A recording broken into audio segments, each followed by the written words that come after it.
Welcome to the Transfer Exchange Show. We are live. Man United are playing Brighton. Arsenal won this weekend, but you wouldn't know because there was still meltdown. Yes, they barely scraped by. Yes, they're in such good form that they didn't even score on the weekend, yet they scored 2 goals and won 2-1. Unbelievable effort. It's like magic. It's magic. It's luck. It is luck, but you earn your own luck. You make your own luck in life. Arsenal don't score if they don't try to score. Now, do they need to fix some things up? Yes, they certainly do. But sometimes you just got to get away with one, keep it moving. Hope everyone's all right tonight. We are going to be joined by Steve K. He's having a few technical problems, but it's nothing new. It's what happens. It's what happens when you do live TV or live whatever. Hope everyone else is out all right there. Out all right there. Hope everyone out there is all right. Let's try again. Boom. Let's try that one again. Hope everyone out there is all right. Get your cup of tea ready. Get your drink ready. Get your beverage ready. Join us tonight. Get in the comment section. I want to hear from you. We're going to be talking about the World Cup ticket prices. They are absolutely disgusting. Disgraceful. Like the leader-in-chief himself. A disgrace.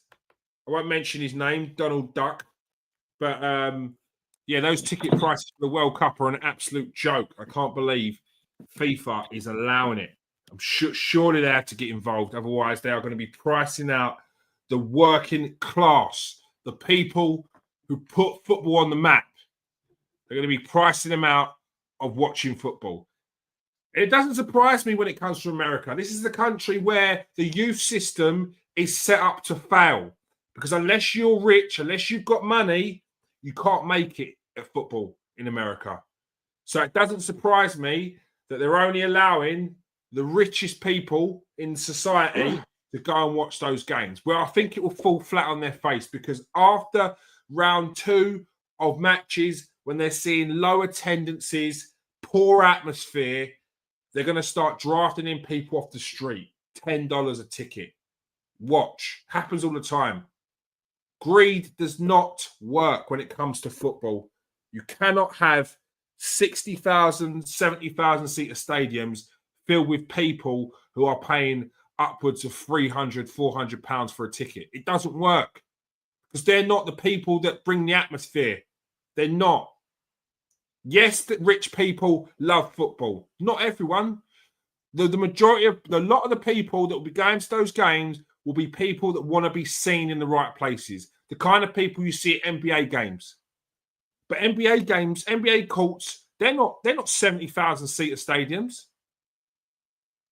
So they've got the wrong idea. So we're going to be getting on to that. We're going to be talking about Arsenal, of course, to start off with them. Manchester City.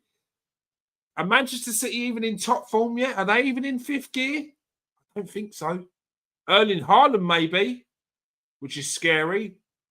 Foden moving towards that. Our Man City, the same Man City that hunted Arsenal down previously like a pack of wolves. I don't think so. But it's still a very dangerous City. It still has Pep Guardiola. It still has a very, very strong team. We're going to be talking about that, of course. I'm joined by Steve K. Evening, mate. How you doing? You all right? There he is. Here he is. He can hear me. We can hear him. It's good to hear. It's good to hear. I'm sure you'll have a few little snippets of transfer news maybe at the end.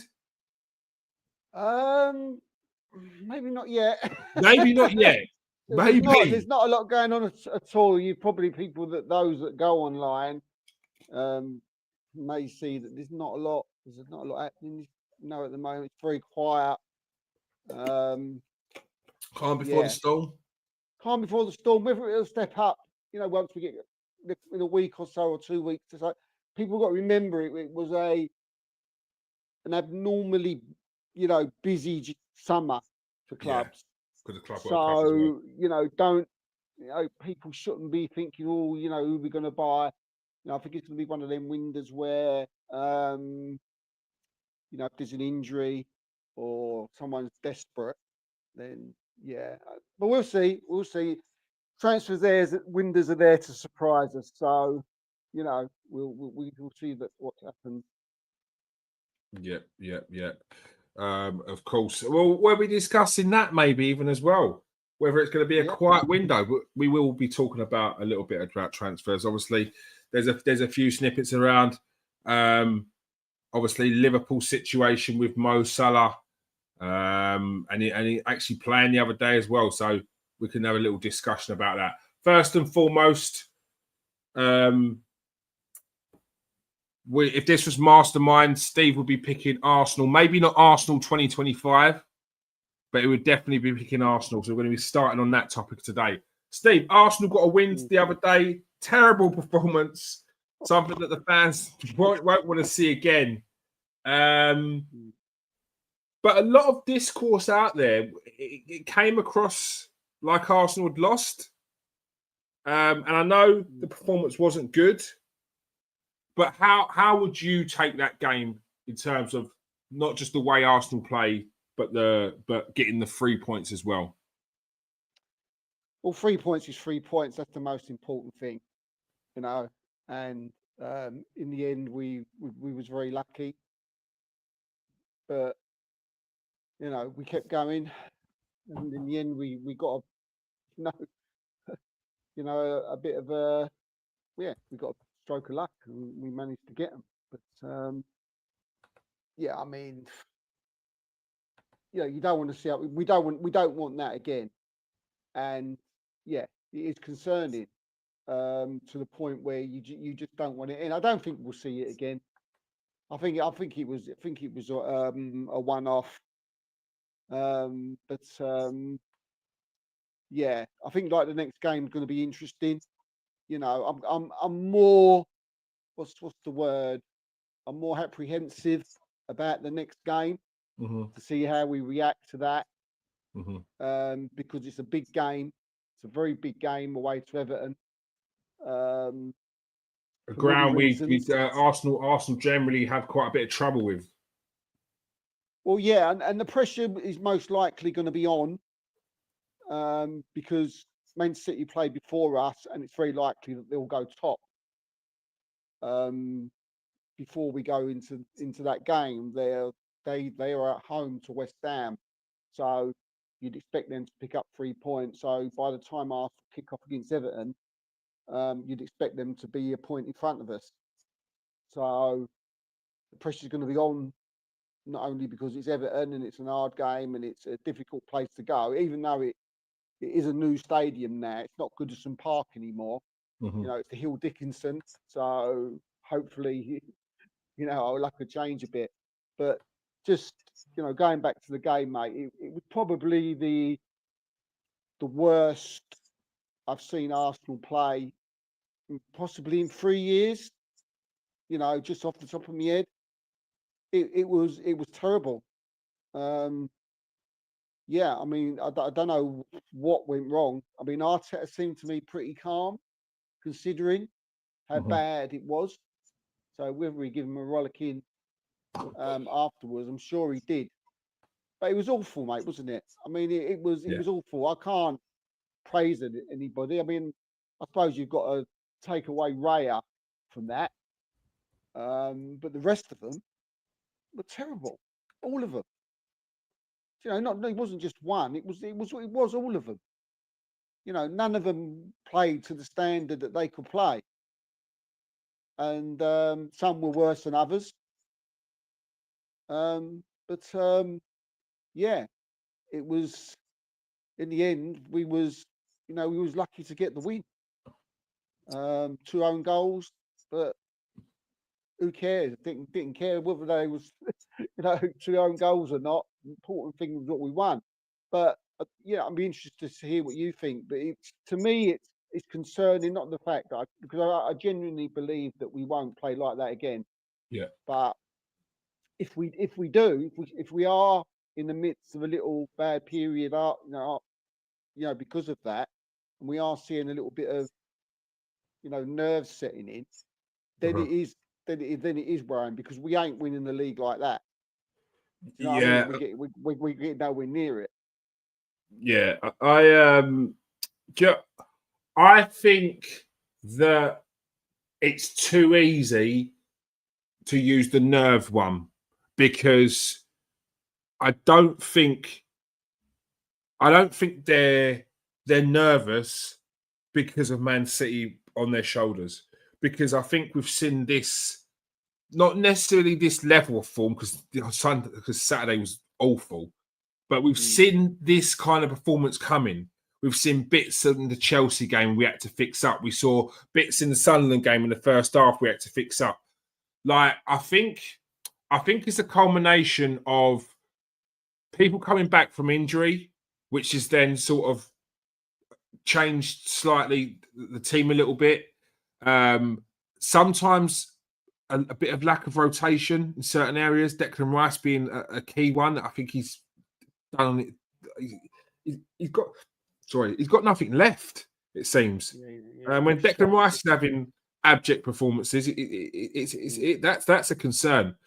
I would put Saka in the same category as David Raya. I'm glad you said that. I'm glad you said it. I was a little bit about saying it because I was like, I'm just not going to mention Saka, but I don't know why, because I've done in the past. But yeah, sorry, mate, but I'm glad you mentioned his name. Yeah, no, I think, maybe not at Saka's finest, but I think it's one of them ones where it's no one else was around him to play off, to bounce off, to work them sequences, them passes. So he had to do a lot on his own. And I think that's what you saw the other day, why it wasn't maybe something that really stood out. But if you look at the numbers, his numbers are phenomenal. And he got us out of trouble. The own goal, the first own goal, and then the second own goal was down to his crosses. So, but I mean, there's a few conversations about a couple of players in the team that I think. Yeah, I think we're near halfway through the season now, and I think it's fair to have conversations about it. I'm not one to write off any players, especially this early. I think it's ridiculous. And I think the people who are offended by you even discussing these players or criticizing these players, I think you just need to take a step back and be a bit more honest with yourself. Because I think some people are being treated with kids' gloves when in previous years you've seen from day one players getting a hammering. And even if it wasn't an absolute hammering in day one, it's the huffing and puffing and no patience and implying that they're not good enough to be in this club or not good enough to play in these positions. And I think we've seen a few performances recently from a few players, which they need. I want to see more from them. Big players, because I know they've got it. Call them out, mate. Call them out. I think the important thing. I think the important thing is there when you said about like kid gloves and calling them out. It's great. It's always have your opinion on your player. Have an opinion. Yeah. Accept that opinion from that person, but then listen to other opinions and then don't because 9 times out of 10, I think with the players that we mentioned, I think one's Gorokes and one's Eze, isn't it? Yeah. So that's them. And I think you've got to give them time to be able to have these conversations. I think it's silly where people week 2, week 3, week 4, week 5, week 6 are already having these conversations. Like, give them time to breathe, give them time to settle in, see what they do across a cross section of games, and then have your judgment. And I'd say halfway through the season is a fair amount of time to say what you like, what you don't like, what you want to see more of. And when it comes to Eze, I need to see more that he wants the ball. I think we saw in the Tottenham game, we saw in the Newcastle game, Eze, especially in the Tottenham game, Eze is best. But even in the Tottenham game, before the first goal, it was like the Eze that I'm seeing on a regular basis. After we scored that first goal, though, even though he got the opportunity to set up Declan Rice, after he got that first goal, I said his chest came out, his head was up, he wanted the ball more. And if you look at the stats, it proves it. 2 tackles, 2 interceptions, 2 fouled 3 times, dribble like 4 successful dribbles. He got a hat trick in that game. He had like 5 shots on target, 7 shots on goal. That is a player that has got the bit between his teeth. He's hungry for the ball. He's so confident. He wants the ball. He wants to take the ball off you. Yeah, and we've seen that in other games. But there's a lot of games I've seen it in where the game's just passing him by. And that's not good enough because you're better than that. Yeah. So, and I thought the other day against Wolves, in a game where the game before, there was a lot of talk about how Ødegaard shouldn't be playing with Eze, or Eze played well in that 10 and he should play. Well, Eze had an opportunity to play that position that people were talking about against the bottom of the league, and you didn't even know he was there. He got hooked again early, and that's poor. That's poor by his standards. Now, Victor Gyökeres I do feel for him because just before his injury, we saw a very encouraging Victor Gyökeres. I don't think it was Burnley that he had maybe Burnley that he had a really good half. But there was a couple of games where he really looked good. The Newcastle game, he looked really good. His work rate was phenomenal.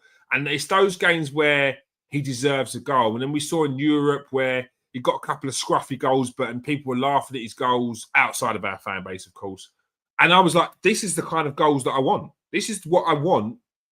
Like, we can get nice goals from Gabby Jesus and Havertz. I need someone who's going to score scruffy goals, tap-ins, in and around the area, can sniff out a goal from a mile away like a shark. Do you know what I mean? But then I see Declan Rice last week cross that ball in.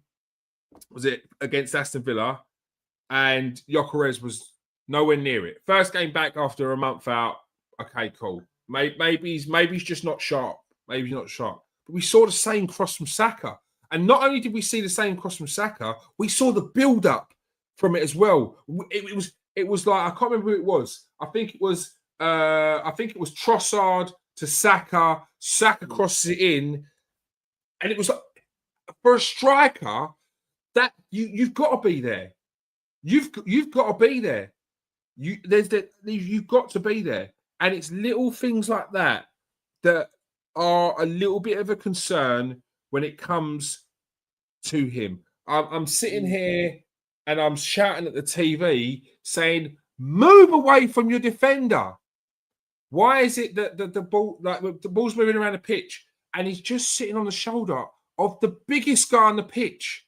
Drag him away, move him out, make him think, drop into space.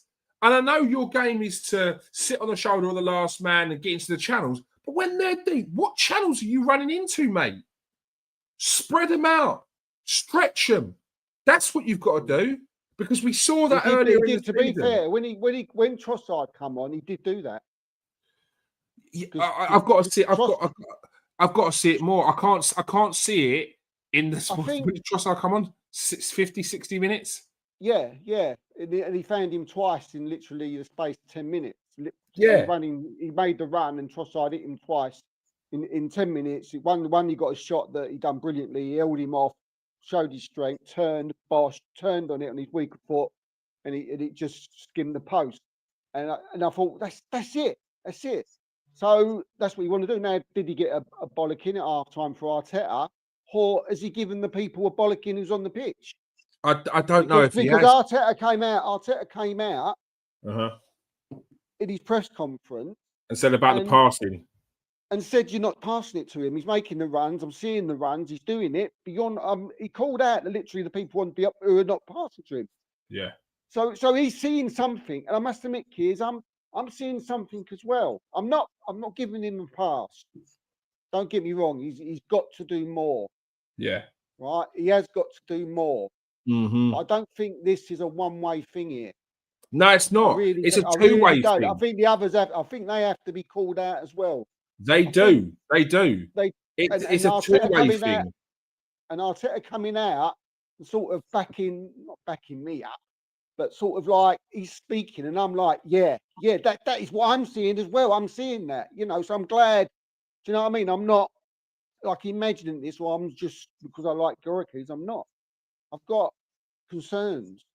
I've got concerns about Eze. I've not really got concerns of their ability, to be honest. No, it's not that. I've not got the concerns that they're not Arsenal players. I do feel that I have got concerns whether they can fit in this team. Yeah, it's but like do you know what? Gorikis, like I think you've got to realise what type of striker Gorikis is before, and then you got to critique. What is Victor Gyökeres? What is he? We had a conversation on this show, and I think it was you, and I think you turned around and said, you've got to know what type of striker this guy is. We knew what we bought, right? We knew what he is. We knew what he's got. He's nothing like Mourinho. No, right? He don't drop deep into the 8 when he's playing in the 9. He's nothing like Jesus. He don't go out to the wings. He's not nippy and tricky. no, and he's not like an Havertz who's like a clevery, who can go back to basically anywhere. Who's not really a goal scorer, but he'll pick up a few. But he'll basically do a job and play anywhere. Gorikis is one thing. He's a killer. Now, whatever level of killer he is, whether he's a level 5 killer or a level 1 killer or a level 3 killer, whatever he is in people's eyes, that's what he is. And for me, you've got to feed the guy. You've got to give him chances. You've got to create for him. Do you know what I mean? He's not going to come. I think like people said, like he's not going to come deep and get it. He's not going to go. He's not going to go wide. You need to. He wants the ball to him, and I must admit, and I do agree with what Arteta said. Yeah, but what I will say, enough. what I will say, yeah, is sometimes you make runs not to receive the ball. You make runs to pull the defender away for someone else to take up that space. And I need him to. Huh? Not enough, Steve. Not in that first half. Like, no, I'm not saying. I'm not saying. No, for me, this is specifically Wolves. Forget Aston Villa. It's back after a month, and before that, it was very encouraging. It was looking like, Look, I did a video before that, and I said, all the goals that he scored against Olympiacos, where he scored 2 scruffy, horrible goals. Yeah, I think it was in Europe. Was it Atletico Madrid? Yeah. Atletico Madrid. Yeah. I said it don't matter what goals he scores, even if it's a penalty, because he's earned it. He earns the goals that he scores because of his work rate, because of what he does for the team outside of just bagging it in the net. Yeah. Mm-hmm. But that against Wolves the other day, it was too flat in that first half. Far too flat. It reminded me of Eze. It was like Eze. It was like. And back onto Eze. Sometimes I don't know what he's waiting to do. Do you know what he is, before you go on, mate? Just before you go on, just with Eze, I'm only going to say one thing. I'm not going to speak for it. For me, Eze's someone who don't go and get the ball. He's not. That's what I want from him. People have got to understand. Eze's not Odegaard.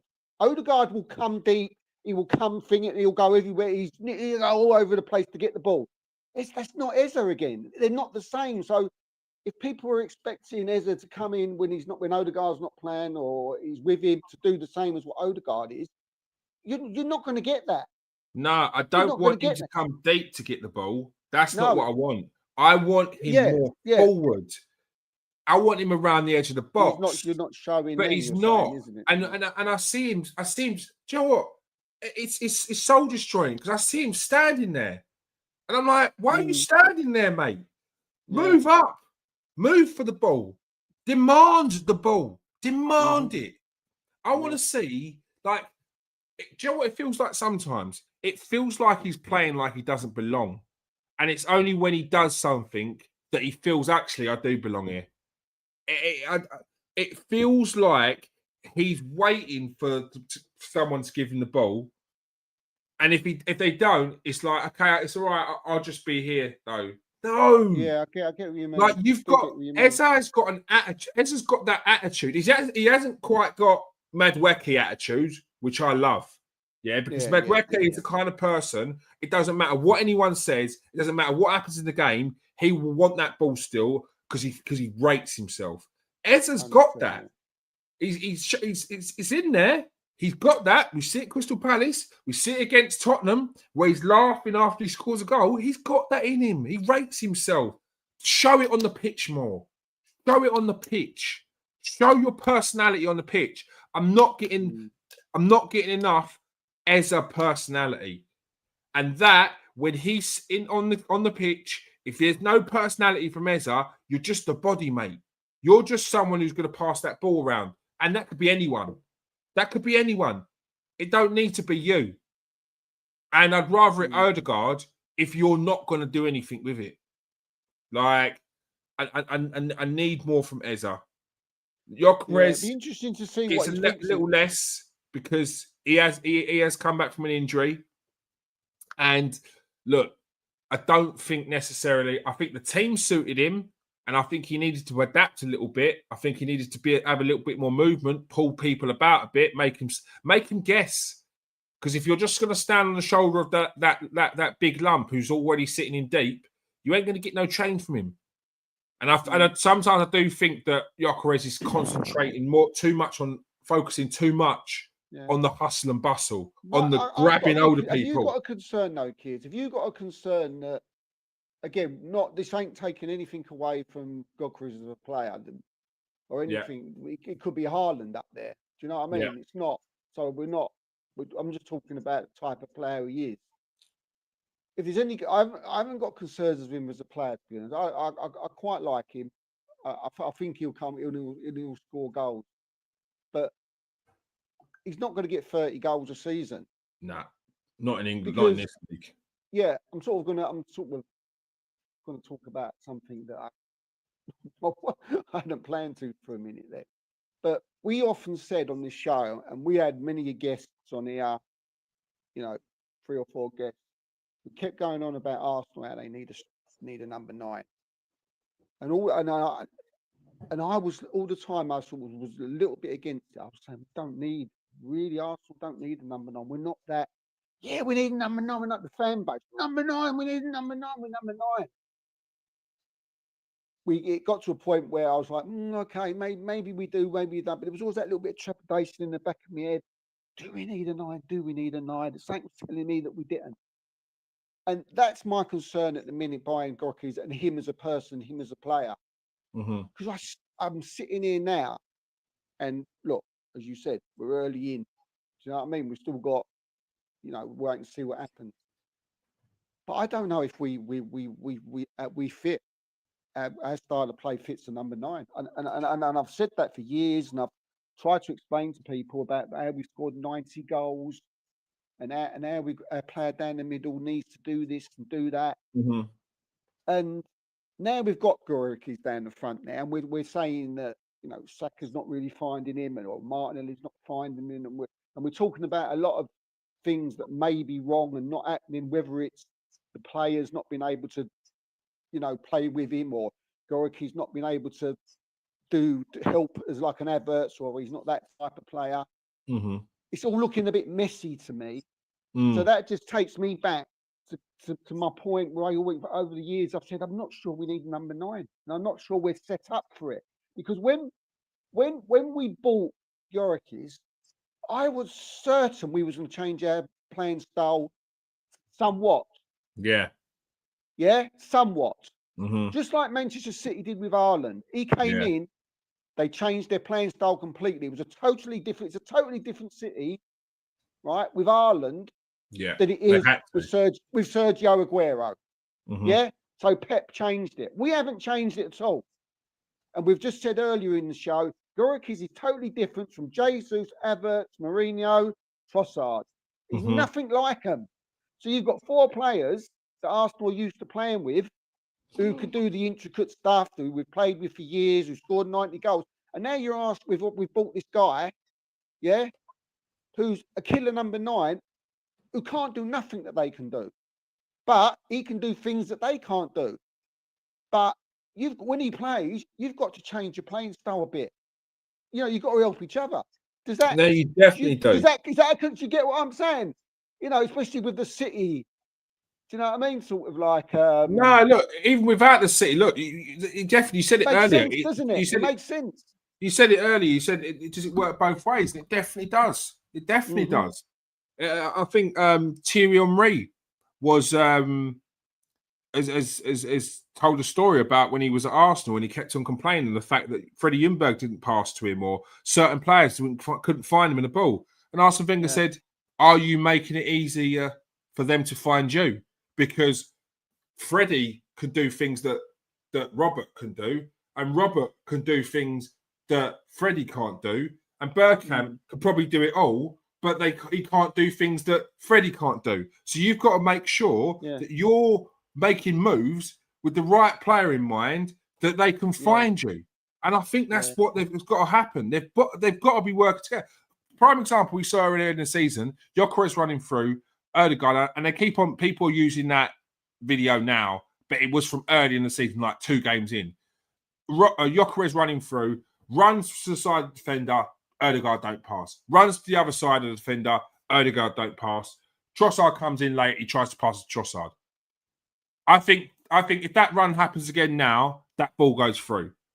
And I think that we see Gyökeres with a chance on goal. See, that was early. The thing is, I don't think Gyökeres is the same. I don't think Gyökeres can't do the same things as what the players, I won't mention them again, are other players who play up front. No, he can't. He can't do that. So what's he got to do? What's he got to do? He's a number. He's a number 9. He's a Haaland, yeah. Just wants to score goals. He don't want to do nothing else. We see him at Sporting. He was the main focal point, yeah. He was the main focal point. It was just when you got the ball, when Sporting got the ball. Let's forget about Farmers Leagues and all that. You know, I'm not really into all that anyway. You know, scoring that amount of goals is still something special, whatever league you're in. Mm-hmm. But it was the main focal point. It was like when you get the ball with the wingers or the players in the midfield, their first thought was, "Where's Gyökeres? Give him the blood. Give him the ball. Give him the ball," because he was the guy. Yeah, he was the main. He's the main guy. It's like Man City. Even now, I guarantee you, Doku, Foden, Savinho's first thought is, "Where's Haaland?" He's their first thought. He's always the furthest up the pitch. Yeah, he's always in front of everyone else. And whenever they're wide play, when Arsenal get it, when Ødegaard gets it, or Saka gets it, or Martinelli gets it, for me, what I see, and I agree with you that he should be making more runs, but for me, Gyökeres ain't their first thought. They're so like thinking they go, Saka will cut inside, he'll have a shot. And when he crosses the ball, he won't necessarily think where's Gyökeres. He'll think, where's Rice? Is he on the edge of the area? Who's coming in from the side? Is Trossard coming in from the side? Where's Ødegaard? Oh, I'll pass it back. He'll play me through, and they'll do that 1-2-3 intricate. Gyökeres is in the middle there. He's not this main focal point, but he needs to be in a team that he is the focal point. Yeah. We may go on and he may turn into something different, and you know he'll get better. But at this moment in time, you know, you can see why Mourinho scored loads of goals. You can see why Havertz picked up quite a lot when he plays there, because the whole team want to score goals. At Sporting, it's just him. It's just goals. Yeah, but what I would say with Sporting, he's running. The number of runs he makes was like, I think, one of the most in Europe for a centre forward. Like because he was the only one. He was the main guy. No one else at Arsenal. He's not the main guy anymore, is he? Yeah. But like, I don't think you can go. I don't think anyone can really go anywhere and not slightly have to adapt to the way that the team is playing. Mbappe would have to have adapted to Real Madrid's way of playing, even if it was only slightly. Like, especially when they've got Vinny on the left. Where does Mbappe come in and play? He's having to go up top. They're having to work together, slightly adapting it. Like, I think that Time will tell, mate. there's a there's a how many goals he scored this season? I think he's Who? Go- break, Goiky? no, Mbappe breaking Oh, records, isn't he? I don't know, mate. So I think, look, I think we'll see over the Christmas period if he has a nice run of games, back to full fitness, yeah, players should start to find him, especially with if Mikel Arteta has called out the players the other day about not passing him the ball. I'm sure that message Yeah, will he get did. through. Yeah, But yeah. me personally, I think as a striker, we've all watched strikers. Like, I've got to see more movement off the ball. I have to. And like I said, it's not necessarily about you're making that run to score a goal. It's about moving the player. And in that first half, yeah, I didn't see enough movement. It was far too easy for that lump. Yeah. And he's actually a decent defender, to be fair. So I'm doing him a disjustice calling him a lump because he had his debut against Arsenal last season for Wolves. And I think he played at left back, or if he played left centre back, and he's massive, massive. He's got a neck like the size of my thighs. He's a big lump. So trying to get change out of him and trying to bully him, it's like, I mean, you're probably better off trying to move him. You're probably better off trying to drift into spaces, even if it's just a little bit, just to pull him out of his comfort zone. Just to have him guessing, where are you? Where are you? Oh, you're there. Just a little bit of that. Yeah. You got. I think you've got to be a bit more clever in this league, because I think in Portugal, you might have got away with sit on the shoulder, whoever it is, ball comes in, hold him off, spin him, turn him, or play it off. In England, if you are going to sit on that shoulder, your hold up play has to be phenomenal. You have to be so strong. Your touch has to be excellent. Cushion ball, play off, or spin off it. It's a lot more difficult. I think he has got a good touch, and he's very strong. I think I've seen that.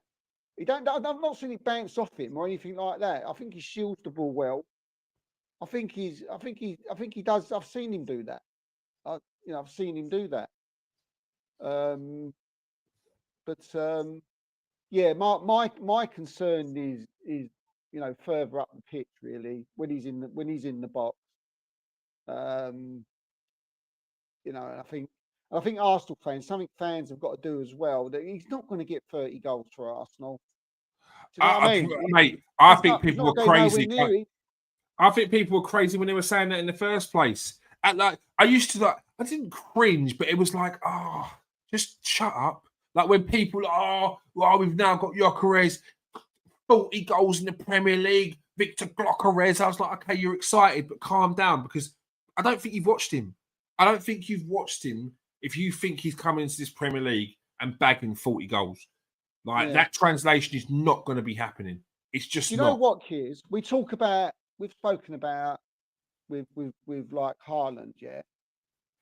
And we've said, if he doesn't score, they're basically done. If he's out, that's it. Yeah. Yeah. They're done. Yeah.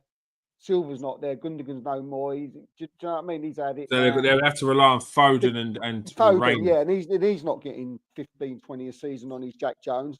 Do you know what I mean? No, it was a false nine anymore. That's not. And he hasn't got De Bruyne right behind him. Yeah. Do you know what I mean? So this is my concern. So Man City play a certain way and they've adapted to Haaland, and luckily for City, Haaland's a beast and he just is a goal scoring machine. But other than the Haaland and Foden picking up a few here and there, City haven't got goal scorers all over the pitch. That's it. That is it. So if Gyökeres was banging in like Haaland, then people will be moaning about Saka. Oh, he ain't done a lot, is he? He ain't scored. Or Martinelli's only got 2 this season. Or Odegaard, there'd be a thing to moan about. So again, I think it's a big thing. City had to change their way of style, to suit Haaland. Gyökeres is nowhere near a Haaland. So I think Arsenal can't change that much. So therefore, Gorikis is not going to get tons of goals. He might get 10 or 12. But if you got to ask Arteta then, why did you buy him? You know, if you've bought him just to be part of Havertz and, you know, part of that forward line where you in and out, play one for certain games, in for another game in that, and in the long run, you know, they pick up 10 each or 12 each. You know, but fans won't see that. They're expecting Gorikis to hit 25 or 30. Mm-hmm. But if he's hitting 25 or 30, the others ain't hitting loads of goals. No. They ain't scoring. So, and we've had for years now, we've had Saka, Martinelli, Odegaard, and there's even our defenders, mate. They want to score, don't they? They all want to score.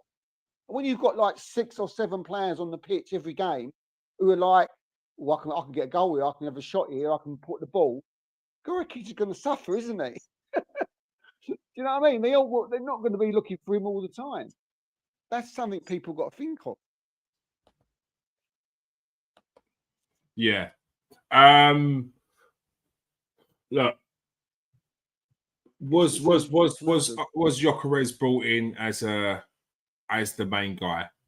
I don't know. No. I think it would be more so of a case of I don't think he was, but if it works out that way, then you keep your shirt. But look, we Jason Ato said that Gyökeres' level is to be an understudy for Havertz, and I think you see that. I think you're seeing that, especially the way Arsenal play. Yeah, Gyökeres is suited for certain games.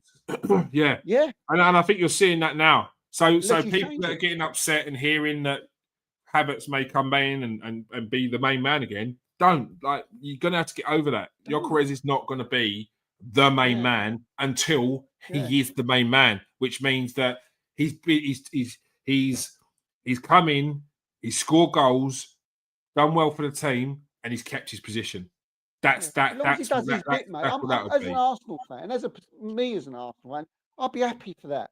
If they can mix and twist and in and out, and they can pick up, you know, between 30 goals between the two of them, for instance. Mm-hmm. Yeah. As an Arsenal keep their same shape and the way they play and the way we've always played, because that's just the way we do things. And you're not going to. Arsenal ain't changing their way of playing for now. They're not. Right? They're too regimented into what they do. Yeah. So if anything, Gorikis has got to play Arsenal's, you know, way of playing. He's got to adapt to it more. Whether he can or not, we've seen occasions where we think, he had a good game, did well today. Whether he can more consistently as time goes on, remains to be seen. We know Havertz can do it. We know Mourinho can do it. We know Trossard can do it. But what you're doing, you're asking a killer who just knows nothing but scoring goals, and that's all he wants to do it. Which is over time, that's very awkward unless you're elite, like a Kane or something. Do you know what I mean?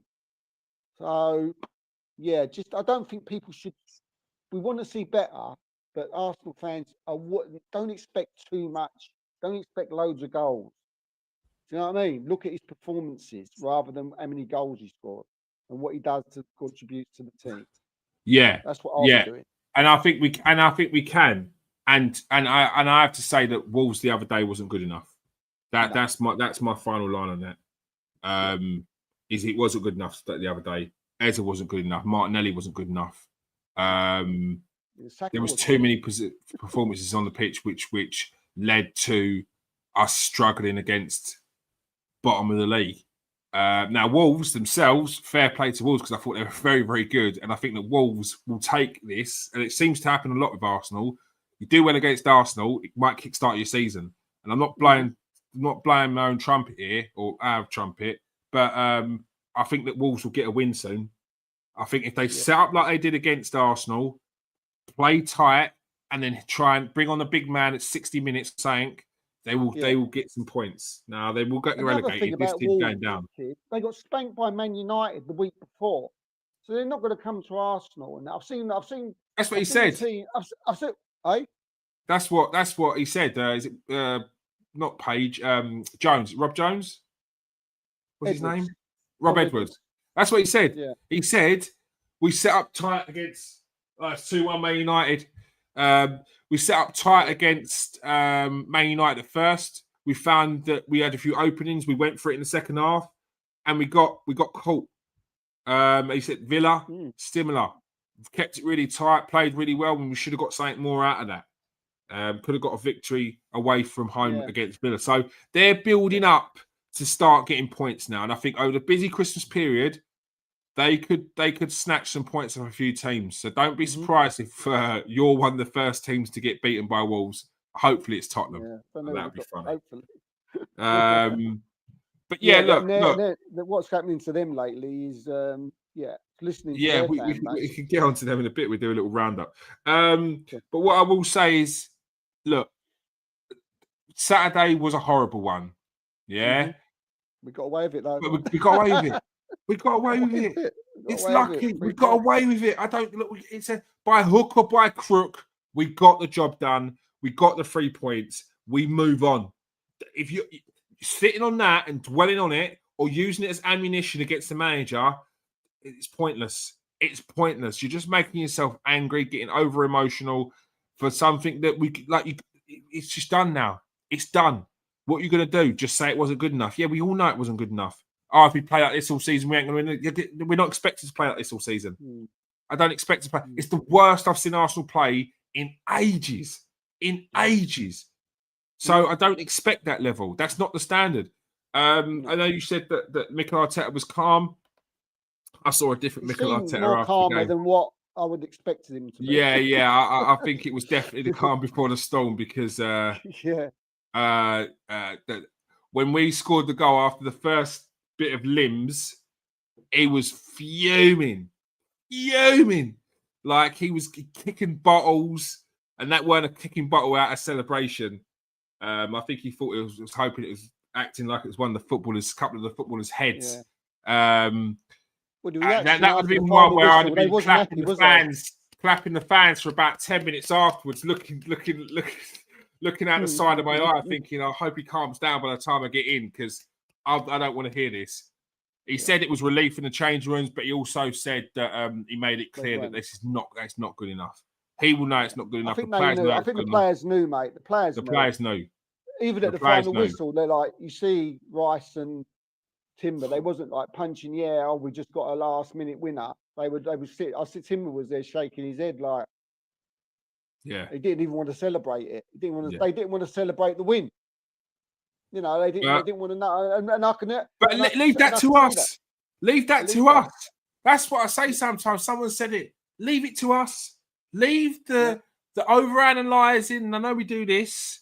But the overanalyzing, the digging out 4 days after, look, you get it off your chest a couple of days, yeah? It don't need to go on any longer than that. Leave that to the manager. We are the ones that are happy that we got the win and got away with it. They're in the training ground doing extra laps because they didn't listen to instructions.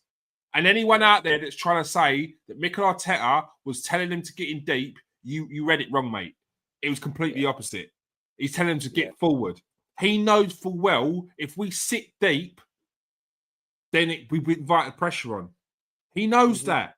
He knows that. He said the poor defensive decisions. Those poor defensive decisions are sit in deep. I think it was Mika Mourinho that got the dirty stink eye from Arteta because he was telling the players to step back. So Mika Mourinho has probably got an earful when he got in. So, but yeah, like I said, Arsenal got away with it. They were lucky. Enough. It happens to everyone. Man United, shout out to Terry Fleurs who called this one out because he's talking about the hypocrisy of some of the fans in his own fan base that are talking about Arsenal. Yeah. Man United, currently officially the worst Premier League team, in history is Derby County. And I personally think that Derby County team is worse than this Wolves team. Yeah. That Derby County team had what's his name? Kenny. Who's the old Rangers striker? Kenny Miller. Kenny Miller. They had Kenny Miller up top. I think he scored about 4 goals. Yeah, championship level striker.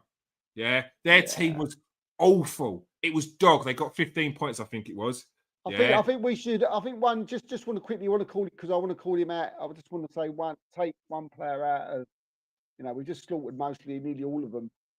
But I thought 2 players. I thought again were good, and that was Ikapié again. Yeah, he got pelters. He got pelters. Yeah.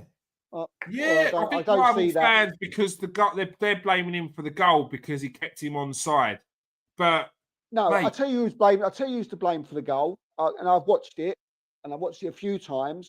Blaming the goal. There was about 3 or 4 players to blame in the goal. One was Mr. Can't Do No Wrong, Saka. Right, the actual space that our main players, Odegaard, Saka, and it was someone else. The space they was giving the Wolves players when they was passing it around, doing what they want. It was so massive. It was unbelievable. The gap was like, why ain't you touched high? It was like as if to say you had Odegaard, may have been Rice, Rice, and Saka just standing about 4 yards away, going, well, yeah, come on. And they come on and they come, and that's why they scored. Yeah, let them do it. Let them pass around them. Yeah, they didn't. Go on, Ikapié. Ikapié saved us with a tackle that he did. That block. How good was that block? That's what I mean. People are quick to talk about Ikapié's performance. Yeah, this guy came in and made his debut at the North London Derby. Had a solid game. Yeah, his second game was against. Was it in Europe against Atletico Madrid or something like that? And that was when both Saliba and Gabriel afterwards were like taking the mick, but saying really good game. But like saying, oh, he was all right. But they were basically saying good game. You got the stamp of approval from the 2 best defenders in Europe. Yeah, it made me laugh in that Spurs game, especially one of the moments with it. And there was a little bit in it where Spurs fans started to get above themselves. A couple of their players, Romero, Carlinson, they started like digging in, picking in. Yeah. Oh, Pedro Porro was one of them.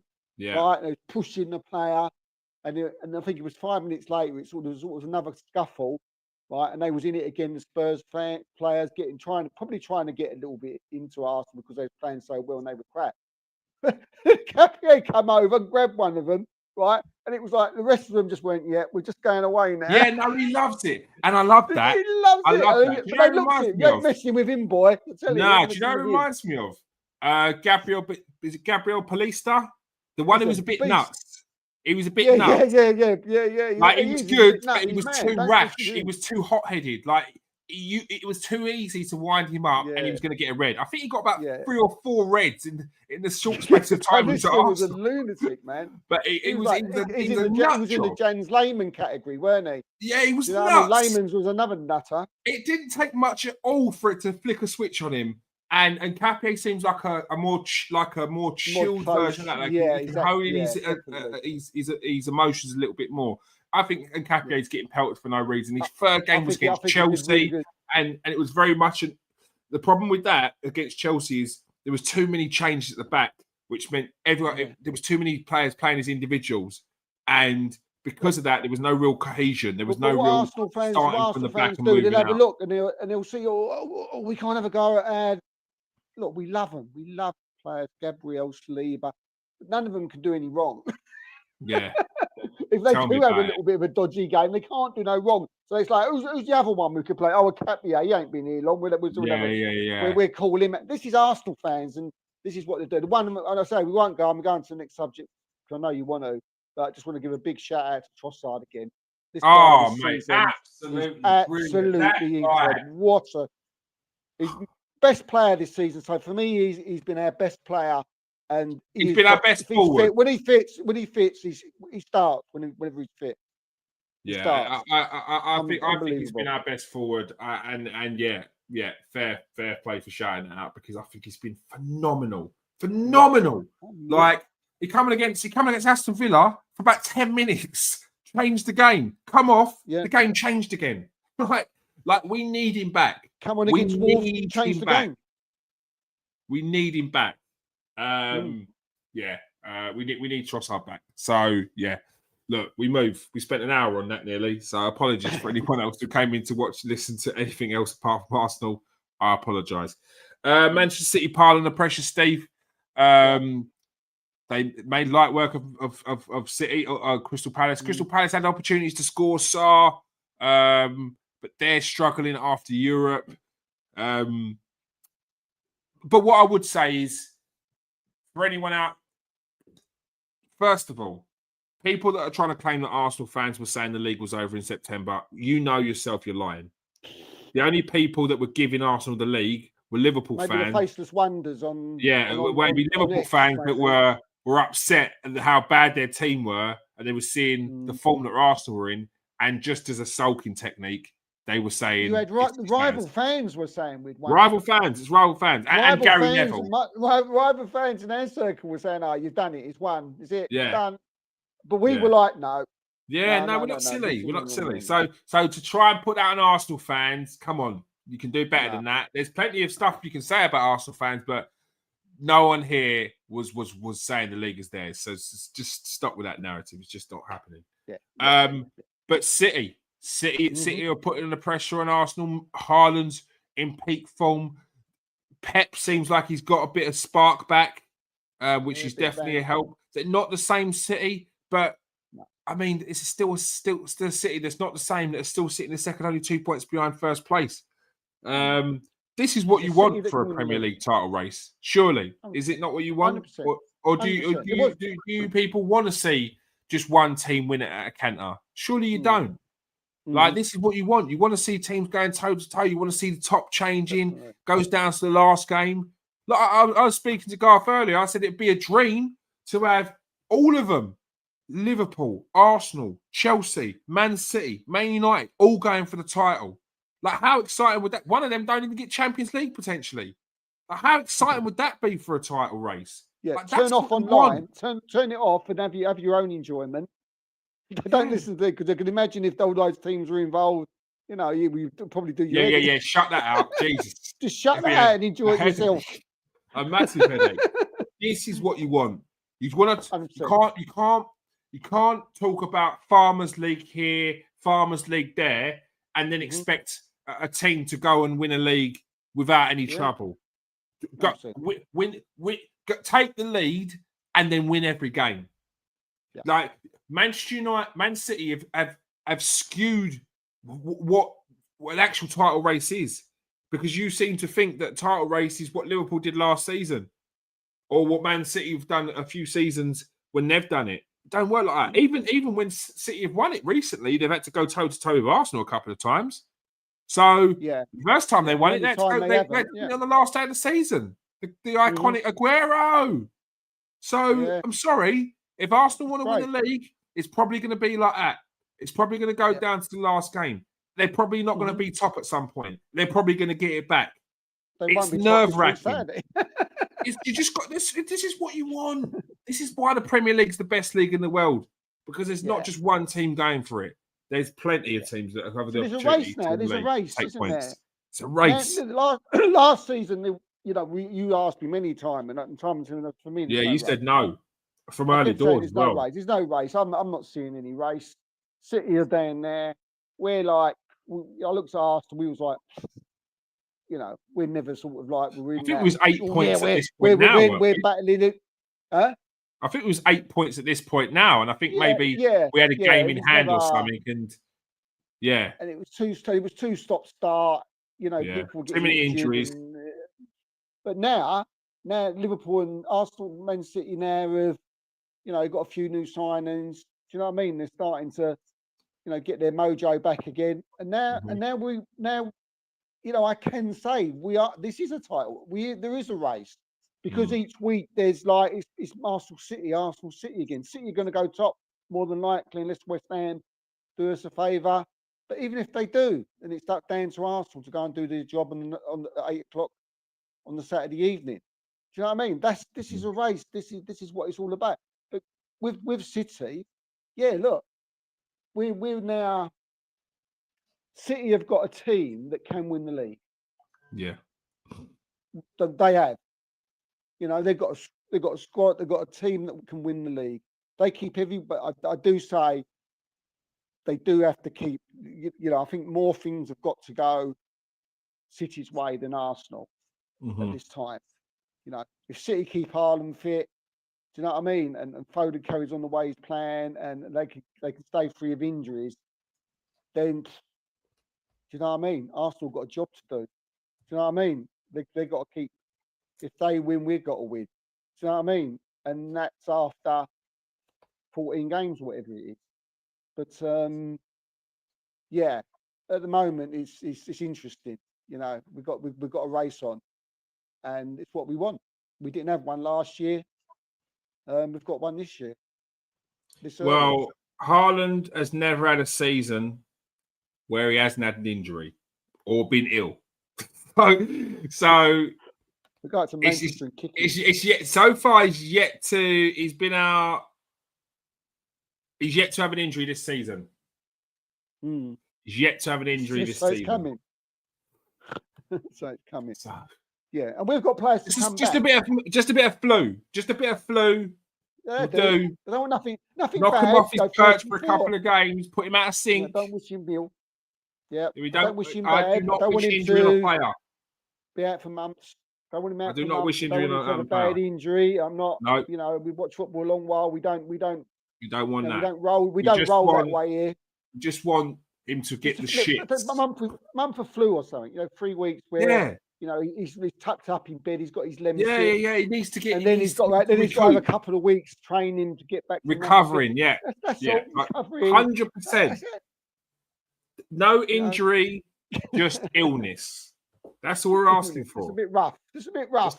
Just feeling a bit off. Under the weather. Under the weather. Yeah. Under the weather. Lose a bit of sharpness is all we're asking for. Because what the hell is wrong with that geezer? Like, he's got the bit between his teeth. Yeah. Bournemouth just equalised. Everybody, it's 2-2. 2-2. What a game it is tonight. I'm sure Garth will be very, very happy.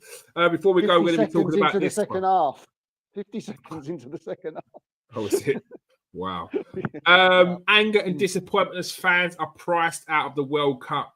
Supporters are continuing to speak about their frustration at the astronomical prices of costs of the following World Cup fixtures.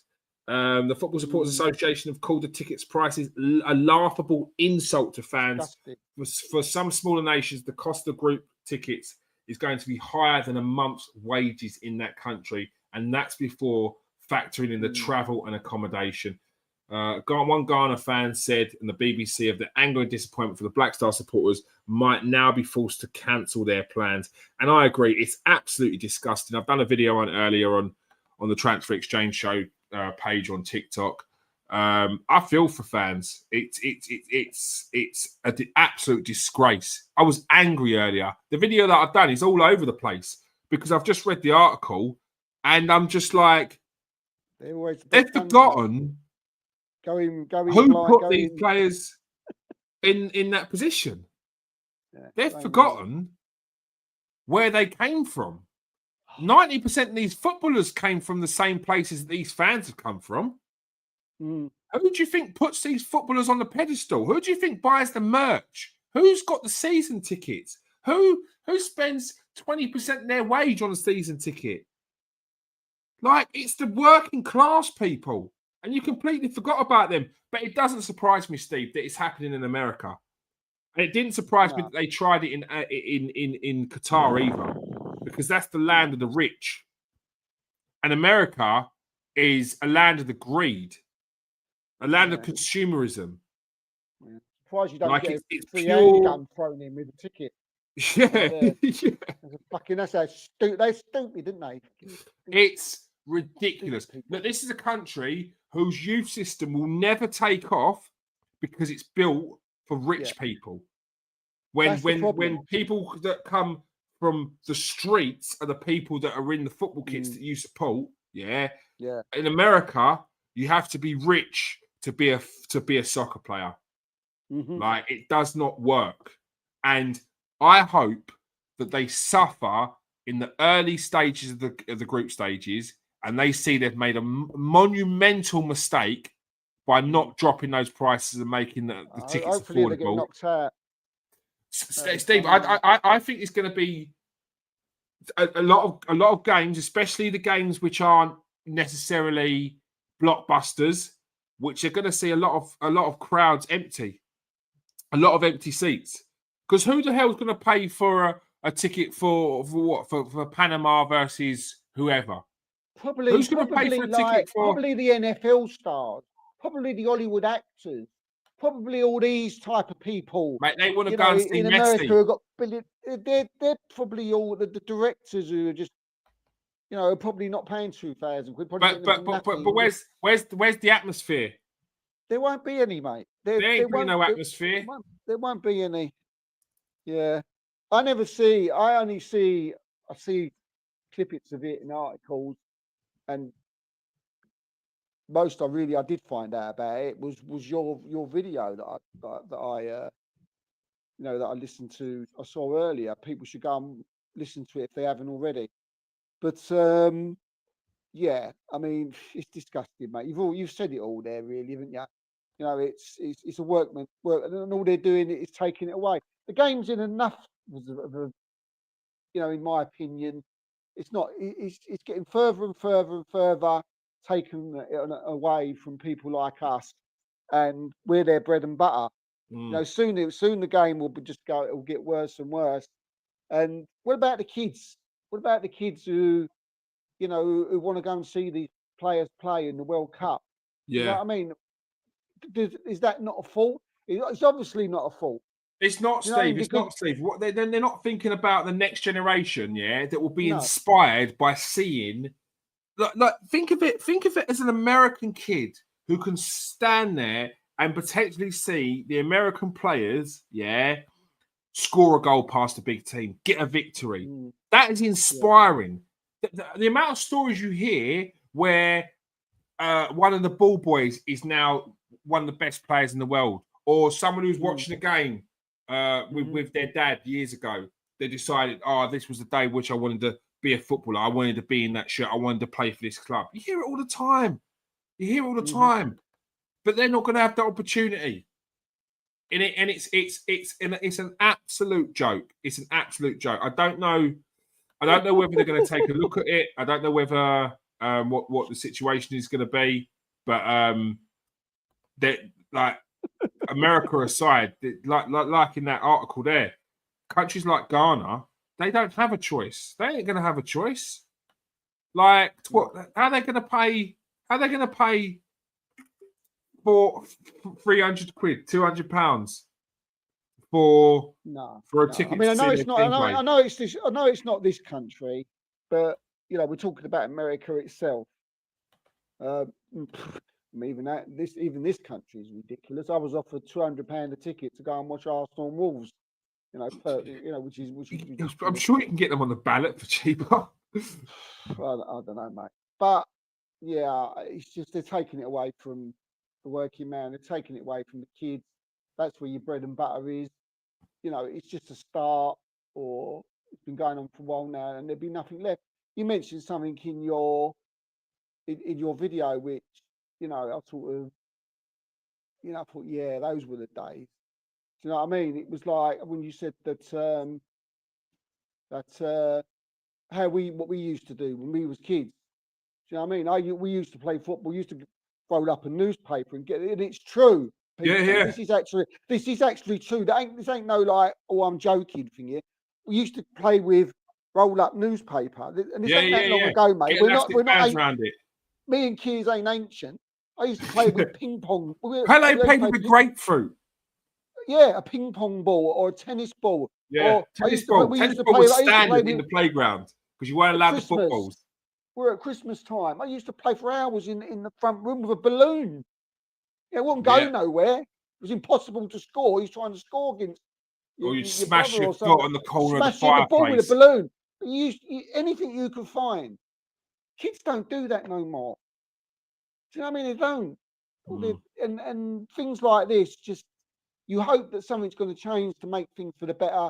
For instance, like a World Cup comes along and they do really cheap tickets so you can get all the schools and all the kids and all the all the youth clubs. You can say, Yeah. look, these are cheap tickets. Go Yeah. and watch the World Cup. And now 100%. you're hearing about 200 grand. You know, what are these people? Yeah. What's wrong with them? You're killing the game. It's another, we talk about it every week. So many things killing the game. And this is just another one, another nail in the coffin, isn't it? Mhm. You know, so. Yeah, no, it is sad. Look, category four seats on the opening game, and that will be category 4 will be the type of game it is. So your category 4 game will be a Panama versus Croatia, maybe, and it might not even be that. But your category 3 game will be, or category 1 game will be England versus Croatia, or France versus Spain. Like it's crazy. It's crazy. USA versus Paraguay. What category is that going to go under? And what's the bottom end ticket? It's absolutely disgusting. And I hope they suffer for it. Like I said, filling out Madison Square Garden with a load of rich people that want to be seen to be in the right place is different to filling out a 70,000 seater stadium and adding the same atmosphere as you would for a normal game. So it's going to be interesting to see how that works out for people, because I hope it doesn't work out well, and I hope they do like what Steve said there, and they have to bite the bullet and say, okay, we're going to give these tickets away for free or for cheap to all locals, to schools, and get kids in there, because what's the point in having a World Cup in different locations if kids aren't going to be in there? If it's not a load of kids and a load of people that don't get to see their favourite players on a regular basis, if they don't get to see them in a World Cup when it's in their country once every 20, 30 years. So yeah, I'm completely disgusted by it. I think I think the opening ceremony pretty much epitomised what it's about. And a third world country and a Gucci belt just sums it up, really. So yeah. All right, enough of the moaning there. Let's have a little conversation about transfers and whether there are going to be transfers before we go tonight. I did see a story up, Steve. Arsenal player Tomiyasu. He's in talks with Ajax. He looks like he could be on his way on a free transfer. Yeah, look, this one looks sort of more or less done and dusted, mate. It's Ajax have come along and they've given him a chance, and and obviously because of his injuries and stuff, you know, I think he probably had a result there, and well done to Ajax for probably giving him the opportunity, because he's an excellent player, Tomiyasu, when he's fit. You know, he did a good job for us. He never let Arsenal down when he was fit. And it's a shame we couldn't get him in as part of the squad, and he couldn't be making, some kind of contribution to the team this season. But yeah, look, not much to say apart from that, he will be playing for Ajax, and the deal's done. So all we can do is really wish him well, and he did have the option of going back to Japan. There was a few clubs in Japan. I did an article on that, but obviously he's decided that he still feels that he's got something to offer in Europe, and that's totally understandable. So let's hope he gets fit, he stays injury free, and we can see Tomiyasu back to something like his old self again. Yeah. I mean, I think there's not an Arsenal fan out there that doesn't have love for Tomiyasu. What a player he was while he was here. Barely put a foot wrong. Played in multiple different positions. And it was just a sad way for him to go. Just multiple injuries, season upon season. Pretty much missed at least, felt like 2 seasons overall. And yeah, look, good luck to him. Let's hope that he can see out these injury issues and get back to playing for Japan, because he's a very honourable man when it comes to those things, and he's the kind of person that beats himself up if he feels like he's not pulling his weight for the team. So, yeah. Good luck to he him. would have many Arsenal fans keeping an eye on him and his performances while he's at Ajax. Steve, any news on Salah's situation? Did you, even if it's not official transfer news, what's your feeling on the situation with Mohamed Salah? Do you feel like he'll be coming back after AFCON, or do you think that it'll be a summer deal? How do you see this one playing out? I personally, from people I've speaking to, they're still sort of adamant that he will eventually move on in the summer. Yeah, I mean, will he move on in January? I personally, at this stage, from what I'm hearing, I don't think he will. Things have seemed to have calmed down a bit. As I say, look, we're waiting to see. But I'm told there was a gentleman's agreement. That he could leave. He wanted a 3-year contract and leave after a year. So I'm told. But Liverpool said, no, you're not having 3 and leaving after a year. You can have 2 and leave after a year. And it was a compromise, and that was the sort of when Salah came out and said he wants someone out of the club. I think he went a little bit over the top regarding that someone actually wanted him out. It was more that they didn't want to give you the contract that you wanted. And I make them right. 3 years is a bit too much for me, because then you've got to leave after a year, and then they've got to pay him off and all this stuff. So, yeah, I totally get that. You know what I mean? Not giving him that long a contract. So, but I don't think Salah was too pleased about it. But no, he seems to have died down a little bit. He played. He come on a substitute. He looked happy. He looked a little bit more cheerful when he come on the other day, and he put himself about a bit, actually. Do you know what I mean? So whether he felt himself that he wasn't doing enough, but he certainly, in my eyes, he did a bit when he came on, and the Liverpool fans seem to be cheering him and cheering his name. So, which I wasn't too sure whether they would or not, especially after sort of the sort of like, it seemed that most of the Liverpool fans were against him, after the outburst. But I think Steven Gerrard was very, very good in that.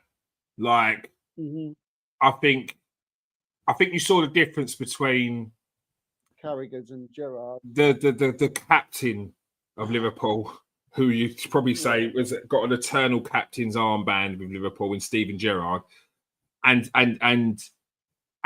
Jamie Carragher. And why Steven Gerrard? Thierry Henry nailed it and all. Huh? I think Henry nailed it. What was more balanced? Yeah. Look, I think everyone can agree that Salah was wrong in his outburst. Yeah, whether you can empathise with it, whether you can understand it, whether it was something you did yourself. Yeah, everyone agrees it was wrong. But in my eyes, what Carragher did was it then made the topic about Carragher and what he was saying. It did come across to me as well that you just don't like him, do you? As a person. And that's the worst thing. I think how it come across. You don't like him. So sometimes we don't like players. I don't. There's players I don't like. But you have to take yourself away from your feeling about the player. Yeah. Come up with a professional, balanced opinion. And I think it needed that. It needed that. It was already heated. And the thing is, he had 2 days to think about this. He had 2 days to think about it. He was just prepared. Turned into an attack. And then you had people like it was now split. Now you have people like we don't agree with what he did, but bloody hell, Jamie, Jesus Christ, like relax. Going on to about AFCON, and you people don't remember him as the player that failed at Chelsea. What? Yeah, Kevin De Bruyne was one of them players. Kevin De Bruyne was one of them players, mate. It went it went too personal. It went too personal. So like you got yeah, I wasn't happy. Do you know what I mean? Behind the scenes, do you know what I mean? No, not on podcasts. When I've written articles about it like in the last few weeks as well when it happened. I've had it's balanced on here. Mm. Yeah, look, behind the scene, I might be going, terrible. Do you Yeah, know what I yeah, mean? I might be talking in a different tone of voice. yeah. But when you do have to give it the time and a place for it. Do you know what I mean? Yeah, And yeah, no, that 100%. Because time, they've got a responsibility to not stoke the fires. It gets rough out yeah, there. it Look, does, especially mate. It does. football's a passionate sport, and everyone knows that. And when you're in a position like someone like Jamie Carragher is, you've got to be aware that your words have consequences. 100%. And he didn't think about that, and I thought it was. Mm, I thought it was. He went too far, and like I said, yeah. the conversation switched from could have been focused on. I understand what you're Mm. saying with Salah, and you empathise. Yeah. However, he was wrong, and that could have been. Do you know what? Universally, everyone goes. Do you know what? Do you know Jamie what it Carragher was was? right there. He Do you was know what it wrong. was? I've just thought of the right. I think the word it was a character assassination. Yeah, it was. It was. Right now, there was times, you know, as I said, behind the scenes, talking to people that I might have been a bit angry than more than if I did when I come up, you know, sat down and had a balanced look at it. But I look at my own thing. When I play football's a passionate game. You've already said Mm, it. Right, it is. It's very passionate. I was totally different on the football pitch than I was off it. yeah. Well, people might say maybe you wasn't, but I am genuinely. Genuinely, when it comes to like talking about the game Yeah. and playing the game, I'm one thing. When I'm behind and I'm totally different. So Yeah. people see me on me rut and go crazy. That's not me. True life. Just want to say, but it's like you said, mate. It's a passionate game, and Carragher went into a character assassination, and you can't do that live on Yeah. air. You can't. Yeah. Takes away from the initial issue. And Yeah. it focuses on different things. Now, people would have come out of that talking about it's a character assassination rather than, oh, you actually nailed it with the points that you was making. And yeah, it's unprofessional. And no matter how you're feeling, there's ways of doing it. And that was wrong. And Steven Yeah. Gerrard summed it up perfectly. And I like the fact that he brought in the fact that he had a situation which was quite similar. And he spoke out about Brendan Rodgers. And maybe he shouldn't have done. Yeah. So Omri said the same, didn't he? He said I had problem with Pep Guardiola and Arsene Wenger. He said, Yeah. but I never came out to the press yeah, and went crazy about it. I went behind the scenes. He said, but we all agree that part was wrong, yeah. don't we? But But he didn't- they're he probably the didn't things that slaughter we the hear player about as well. personally. They're probably the things that we hear about. We heard about Henry wasn't happy and he wanted certain players brought in, or he wanted assurances that the team was going to be upgraded, and it wasn't. The same with Robin Van Persie. He come out with his letter, done a letter before he left, and in that letter didn't even mention he was leaving, but we knew he was going. Because when you come out with a letter like that, it basically says that, oh, this ain't happening, oh, I don't know what I need to do. I love this club. That's goodbye. That's goodbye. People do it. People do it. It happens. So you asked me the question, Kears, about what's your feelings on it? What? The Salah? Just on him staying or going, or yeah, I think Liverpool need to, like, whatever they did the other day, see that through, get him back.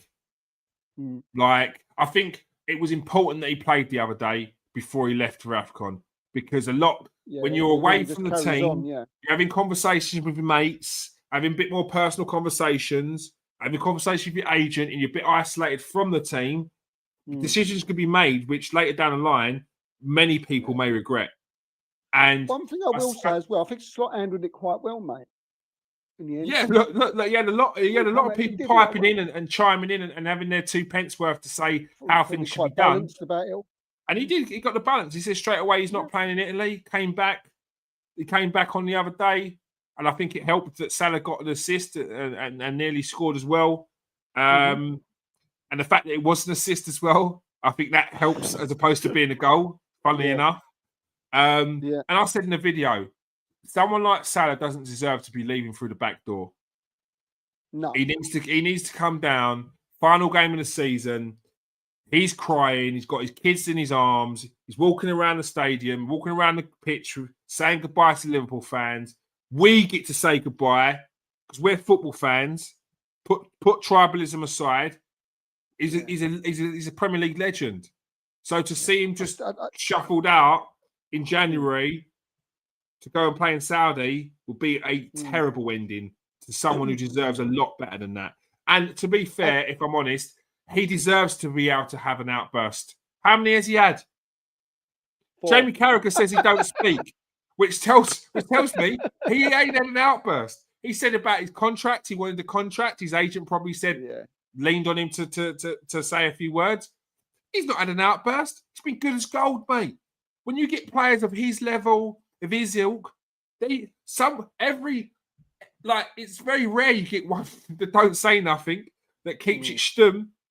Like, he's been an absolute soldier for your team, and he's had one outburst.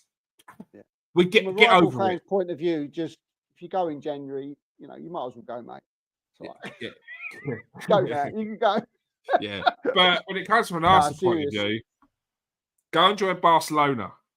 Yeah, you can go now. We've had enough of you. Yeah, go and join Real tearing Madrid. up the Premier League.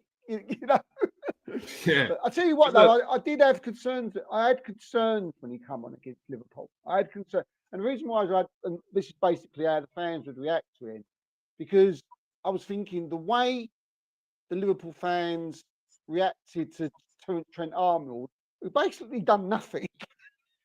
Yeah. He's been there since he was 6 years old. Yeah, and gave him everything. Two Premier League titles in the Champions League. And there's one just the same as what Salah has. Yeah. And he maybe he's won more because he was obviously there before. I don't know. I can't. Probably not. They probably won about the same. No, he's won 2 Premier Leagues and the Champions League. Yeah. Yeah. So, and he's done, all he's done, Trent has gone to another club. And they still got money for him. He's got like effigies hanging up about him, burning his shirts. And I was thinking, my God, Salah's come out and slaughtered the club, put the manager in it because whether he was really right or wrong, motion and all that, but he did. You would think that was far worse. What poor Trent did? He must be thinking, what did I do? I ain't said nothing like that. Yeah. So I did have concerns about him, but when you. But it looks like we'll probably see Salah till the end of the season, and he gets his goodbye that he absolutely deserves. Yeah. Hopefully that's him watching on a TV screen that Arsenal picked up the Premier League title. So that's what I'm hoping. Yeah, we won't be them, that's for sure. Yeah, it won't be them. You never know. Although there are a few Liverpool fans that are sort of, after they saw the 1-0 against Wolves, they were thinking that they were back in this race. I see that TikTok of yours now, and I must admit I did laugh when you said the one about, was it Liverpool fans? Now, if we beat this one, if we won the next 9, that was funny. That was really funny. That was. If we wouldn't have lost to so and so, we're all going to swap the points we dropped, because I'll definitely take the losses and then the game that Man City were able to get points on us with. So it doesn't work like that. Don't work like that. Yeah. Just before we go, I'd like to just quickly about Tottenham. They're at it again. Sack the manager. Sack Frank. Let's get rid of him. He needs 2 windows. They got to calm down. Vicario's not his goal. You are. Vicario is not his goalkeeper, and look what's happening. He needs his team in there. He needs a little bit more spark up forward players. Why have they got to sack everybody? I said it before. Yeah, I look at Tottenham's team. Yeah, and I've done a video on it. I look at Tottenham's team. Yeah, and tell me who their best 11, who they are better than, starting from 1 to down the table. And one of them players gets in Pochettino. Mate, Steve, they're about 10th in the league. Not one of them. Not one. They're about 10th in the league. They've got Solanke up front, Odebear on the right wing. Who on the left? Their backup's Brennan Johnson. Like they are a mid-table team with a couple of defenders that are decent. That's it. That's it. Some Tottenham fan, I heard some Tottenham fan. And the Said, reason why they're a mid-table team is because they celebrated, not getting the Champions League, and they're not able to invest in players. I said it in the video before. Do you think that clubs, that fans or players will look at your club, see that you celebrated not getting the Champions League so your rivals potentially didn't win the league, see how your manager got sacked the day before a cup final, see how all these things happen, and they think they want to join you. Your team came 17th in the league. Don't matter if you won the Europa League, to players from the outside, they look at your league position. They look at your league consistency first before they look at a cup competition. Players will join your team because you've got Champions League, but as soon as you get out of Champions League, they'll be gone. They will be gone, mate. So Tottenham's an afterthought, mate. It's an afterthought. I couldn't get into there. I'll go Tottenham. Yeah, I had Tottenham fans absolutely rip me apart during the summer. I was literally getting DMs, I was getting messages under articles and all that. This is why the Eze thing was going on. Look, what type of journalist is he? He's still got his Eze pinned, his Eze article pinned on his page. I did it for weeks, right? While it was going on, while this thing is, he says he's a Tottenham. I was told it's not going Tottenham. Yeah. Fabrizio wrote, why you got it pinned? This bloke's got it pinned, right? If I knew he wasn't going to Arsenal, do you think I'd have it pinned for 2 weeks? He was never going your club. I don't care who says what. I don't care what. Fabrizio, he was never. I've got a big contact, right? He told me, someone close to Eze, he was never going to Tottenham. That's why that article was pinned, while you was wetting your pants. You think thought he was going there? He was never going your club. Never going. And look what happened now. I had a very good day that day he signed for Arsenal because I had a lot of DMs to do that day. It was very unprofessional of me that day, but I did check with the boss. Needs must. And sometimes people need to be told about themselves. They do. They do. And they was told. They in words that we will not repeat live on the show. Mainly in emoji. Yeah, look. You can see where Frank was going with the players that he wanted to bring in. Eza, Morgan Gibbs-White, Kudus, I think he's overrated. I think we've all spoken about Kudus before. You've got a family members who are big West Ham fans. By the time Kudus left, they wanted rid of him. What does that tell you? Talent aside, what does that tell you? He's a pain in the arse and he ain't consistent. He doesn't put enough GA up. That's a big problem when you're paying 50, 60 mil. So look, they've got a lot they need to sort out. And I would say that someone who has been in Frank's position, who has brought in players who are slightly under the radar, who are a bit more technical or a bit different to what Tottenham normally buy, give him some transfer windows, and I think you'll see an upturn. Right now, you've got people making mistakes all over the place. You've got people you dare compare to Gabriel and Saliba making individual errors and then completely ignoring it. You've got players like Jed Spence who turn up on podcasts with his glasses on, bring me your best wing up. Mate, you've been bang average this season. Bang average. Keep your head down, knuckle down and play your football. Leave the podcast to podcasters, mate. Because those things don't disappear. Players will see that. Even if they not watch the podcast, they will see that. You've got a target on your back.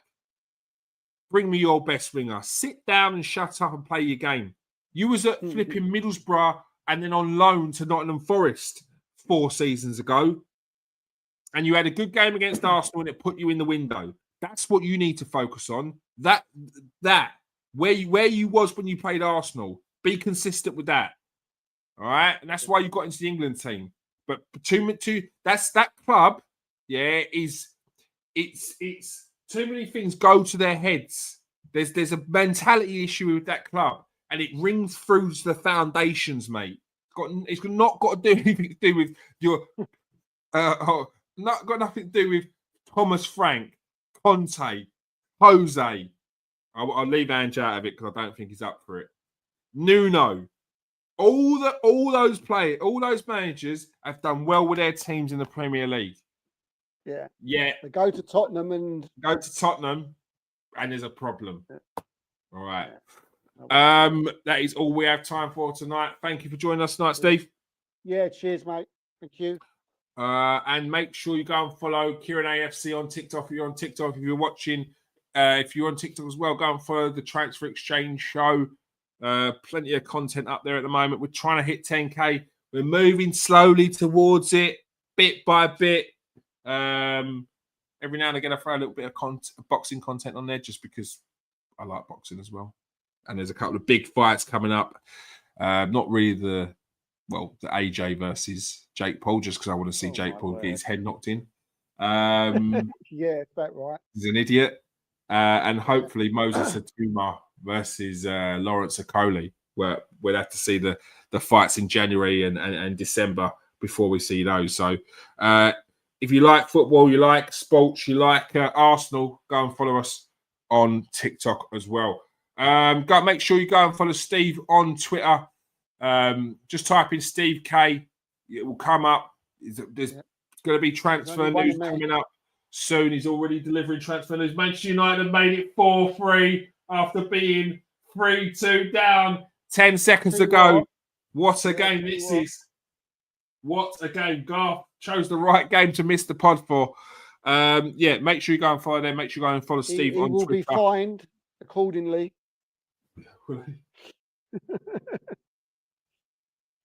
Is that his first goal? I think so. A nice little cross from Sesko as well. He's waited that long. What? He's waited that long for a goal. Oh, Sesko. That remains to be seen. All right. Thank you for joining us tonight, people. Hit that like and subscribe if you are new to the show. If you are regular, press that like, press that share button. It makes a big difference. Even if you just press the copy link button on the share button, it makes a difference. It counts as a share. So I appreciate that. If you're watching on Twitter, smash that like and smash that retweet button. Peace out, people. Stay safe.